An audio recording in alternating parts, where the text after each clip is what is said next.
So ayan, magandang araw po sa inyong lahat mga pre at, eto po 'no, meron po tayong bibigyan ng reaksyon kasi, meron po akong nakita po na upload po ni, Sir Tekram, okey? Meron po siyang upload mga pre na nakaagaw po sa aking, atensyon, 'di ba?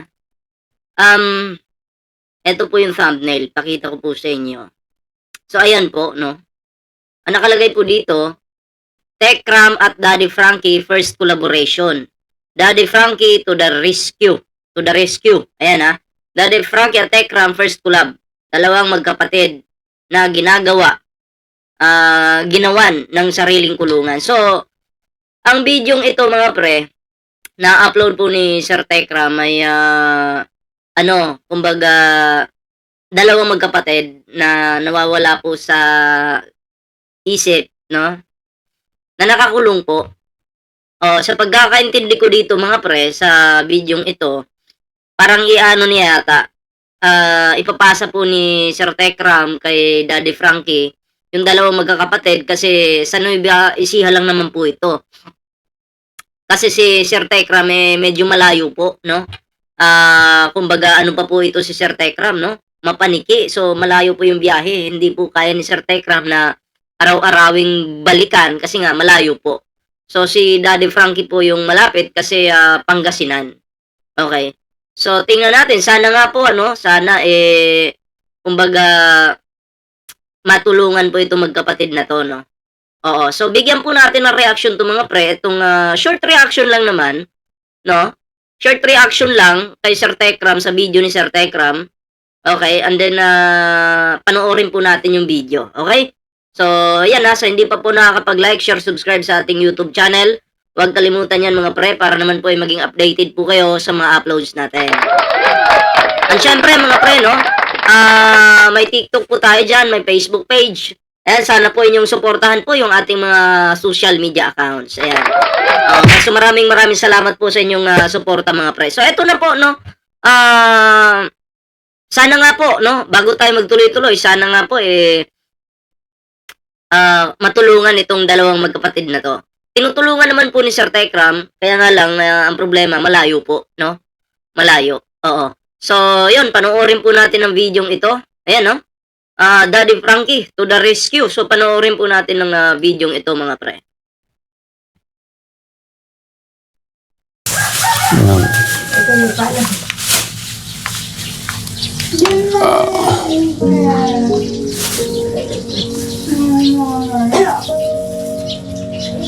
Kumakain po siya ng saging. Oo, ayan po.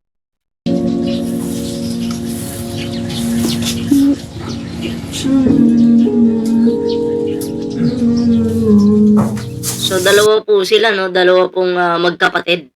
Hindi ko alam kung sa lahi ba nila 'yan or, baka may, nakain. Gano'n lang po kasi 'yan, 'pag nawawala ka sa sarili mo. Kung hindi po ninyo lahi, minsan po merong pinainom sa'yo, okey? Lalo na diyan sa mga inuman na kabarkada mo hindi mo kilala, 'pag napadpad ka diyan mamaya may nilagay sa inumin mo, sa alak, 'di ba? So magkakaganyan ka po talaga. Pero eto po, magkabukod po sila ng ano, magkabukod sila ng, kulungan, hindi po sila pinag-isa.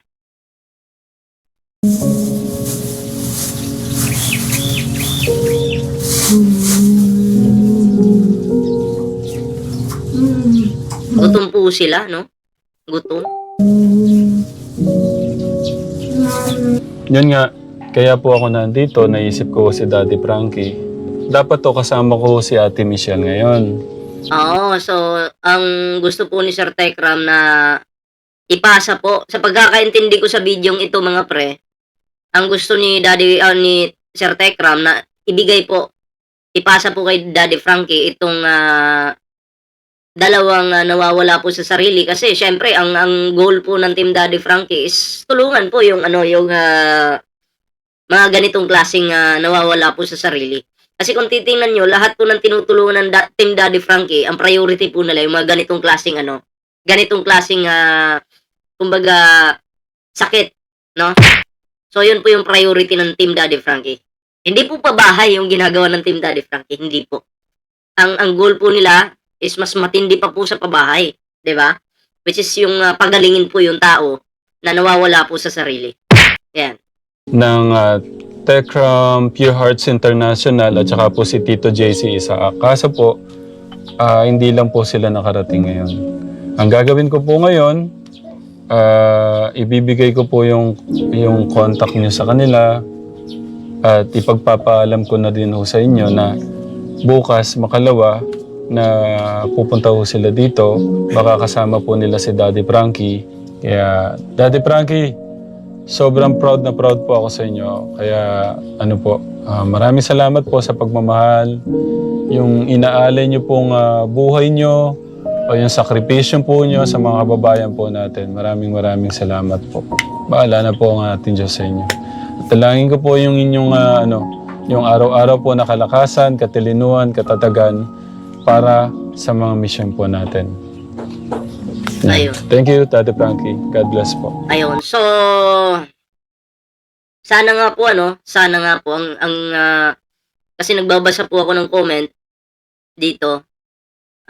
Kumbaga sabi nila, Techram and Daddy Frankie is the best. At totoo naman po talaga, no? Si Techram, totoo naman po yung pagtulong niya. Then, ganun din po ang si Daddy Frankie, mga pre, no? Sila po yung isa or dalawa, no? Siyempre, dalawang charity vlogger sila, no? Sila yung nakikita nating totoong tumutulong sa kapwa. Although marami pa pong iba, okay? Pero ang Techram and Daddy Frankie po, sila po yung talagang totoo na tumutulong sa kapwa. Hindi po plastic. Hindi katulad ng iba dyan na ginagawang business yung pagtulong. Yun po yung problema. Pero sila po, ang Team Daddy Frankie and Techram, totoo po yung pagtulong nila. And then, sana nga po, matulungan po nila, okay, itong dalawang magkapatid na nawawala po sa sarili. Kumbaga, nawawala po sa pag-iisip. Okay? Gaya nga po ng sinabi ko, hindi po kaya ng ni Sir Techram na i-monitor palagi itong sitwasyon po ng dalawang magkapatid kasi malayo po, mapaniki. Tapos Nueva Ecija, layo po. 'Di ba? So, ang naisipan po siguro ni Sir Techram na ilapit po kay Daddy Frank. At sana po, magkita po ang dalawang magagaling. Hindi lang po magagaling, talagang magkita po ang dalawang totoong tumutulong sa kapwa. No? Na si Daddy Frankie at Sir Techram. Ayun. Sana po ay magtulungan po yung mga totoong charity vlogger. Although nakikita naman po natin, si Daddy Frankie busy po yan. Kasi yung mga lakad ng Team Daddy Frankie, may schedule po yan naka-schedule. So, abang-abangan na lang po natin. Malay natin talagang magkita po ang dalawa. At nakaka-proud naman po kung gano'n. Diba? Syempre, bilang mga supporters at nagbibigay ng mga reaction sa mga videos nila, magiging proud din po tayo. Syempre. Diba? Kasi, sila po, ako, nakasama ko po yan si Sir Techram. Hindi po plastic na tao yan. Totoong tao po ito si Sir Techram. And then, si Daddy Frankie, yun, totoong tao po yan, yung mga yan. Hindi po yan mga pakitang tao. Okay, kasi kung naalala nyo, na-invite din po ako sa bahay nila Techram, no? Kasi birthday nga po ni Luis noon, and then nandun po tayo. At mabait po ito si Sir Techram, mga pre. Hindi po, sabi ko nga sa inyo, hindi yan plastic. Hindi katulad ng iba, yung iba dyan, plastic. Sino ba yung plastic? Sino ba yung nandun sa yung mga naglilingap-lingap ko, no? Pera naman ng sponsors yung nililingap. Tapos mga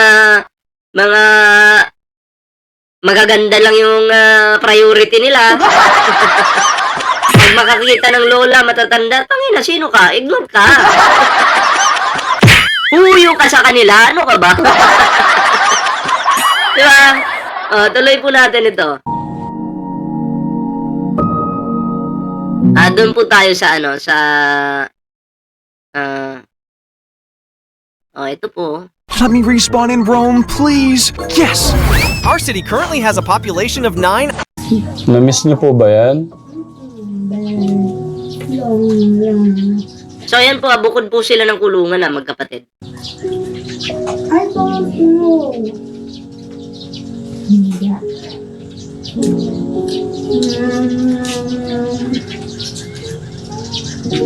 Sige, kain lang po kayo. Bigyan ko tong kapatid niya na. Ate, dito. Ito po. Yan. Meron pa po dito.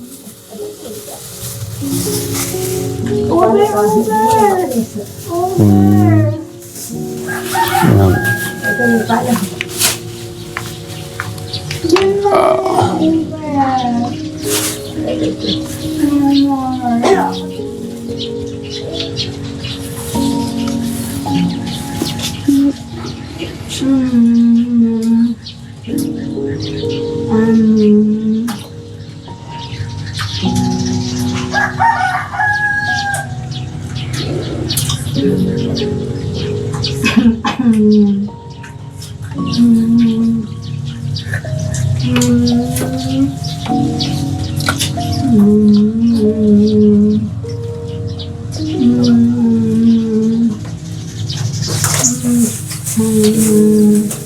Ayun.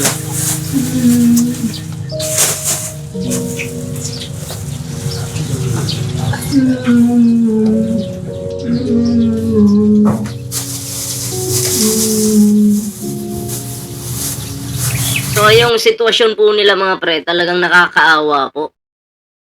'Di ba? Magkapatid, no? Masakit po ito sa pamilya, sa tatay, no, na yung kanilang mga anak nagkakaganito. At pasalamatan po natin na meron talagang mga charity vloggers na talagang totoo yung kanilang pagtulong sa kapwa. Palakpakan po natin si Sir Tekram.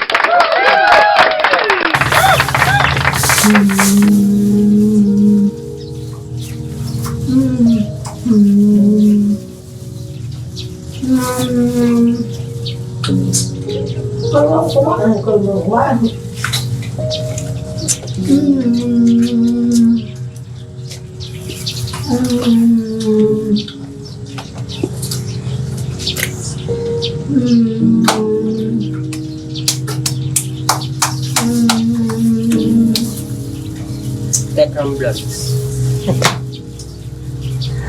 Gutom sila, oh.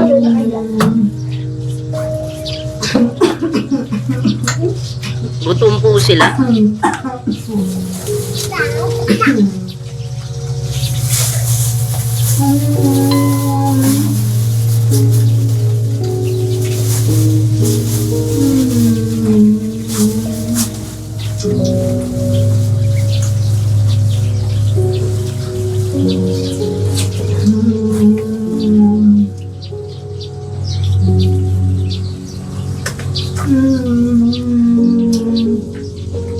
Dito tayo mga pre.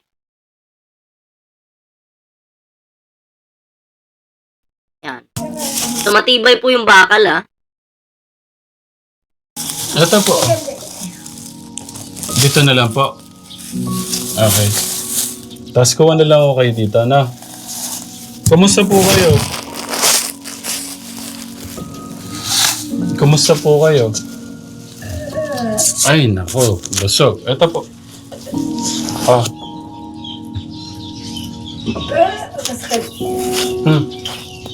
Nabusog na siya. Ito po, orange. Ito po, oh. Gusto niya orange. Kumusta po kayo? Kumusta ho kayo? Malaki na rin mata mo. Lumaki po ba mata ko? Lumaki po? Ito yung ano, kumbaga sa ano, ito yung talagang matapang tigre at saka ito mabait to. Diba dati binigyan pa natin yung pangpinda? Bago ko sila mapinda. Tapos ito, ano siya, pagka kumare may gamit, nababato niya. Ito, tignan mo kahit nakapasok yung ano. Ang babato siya. So, dito tayo sa ano. Yung... Ayan.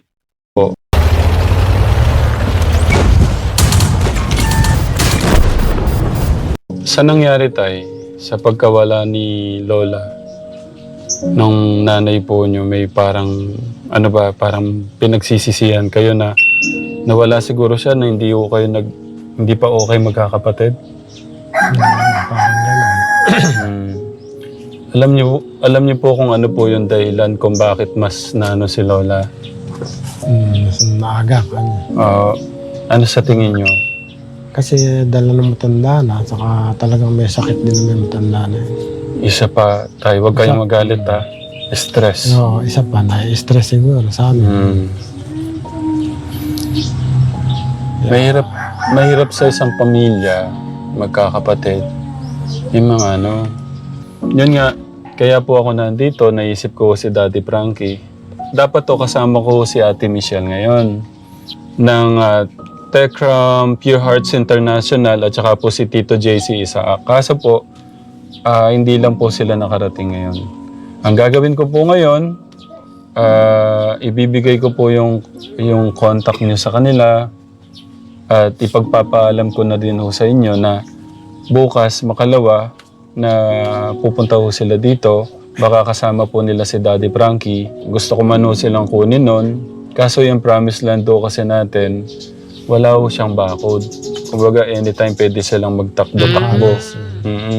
Yun po yung dahilan walang bakod yung promised land ni Sir Tekram. So, katulad nga ng ganyan na sitwasyon, mahirap. Kasi baka mamaya kung saan pumunta. Diba?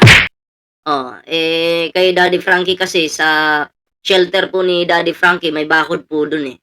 So, kahit maglakad-lakad po sila, hindi po sila makakalabas. Okay, so safe po sila. So ayan, kayo mga pre, anong reaction niyo dito sa ating video ngayon? Ayan, comment down below para naman po ay mabasa po natin yung inyong mga kanya-kanyang reaksyon, kanya-kanyang komento. Ayan comment nyo lang po yan mga pre. Siyempre no, sana po magkita ang dalawang matulunging charity vloggers na si Tekram at Daddy Frankie. So ayun lang mga pre. Maraming salamat po at hanggang dito na lang po muna yung ating reaksyon. Kung gusto nyo mapanood ng buo yung video po na to ni Sir Tekram, punta lang po kayo sa kanyang YouTube channel. Makikita nyo po yan doon. Okay? Ito po yung thumbnail niya. Ayan. Yan po yung thumbnail. So, kumbitin po kayo dito sa akin. Puntahan nyo po yung upload po ni Sir Tekram. Ayan. So, yan. Maraming salamat po sa inyong suporta sa ating YouTube channel. Hanggang dito na muna yung ating video. Ingat, kita-kits po tayo sa susunod na video. Magandang gabi po sa lahat.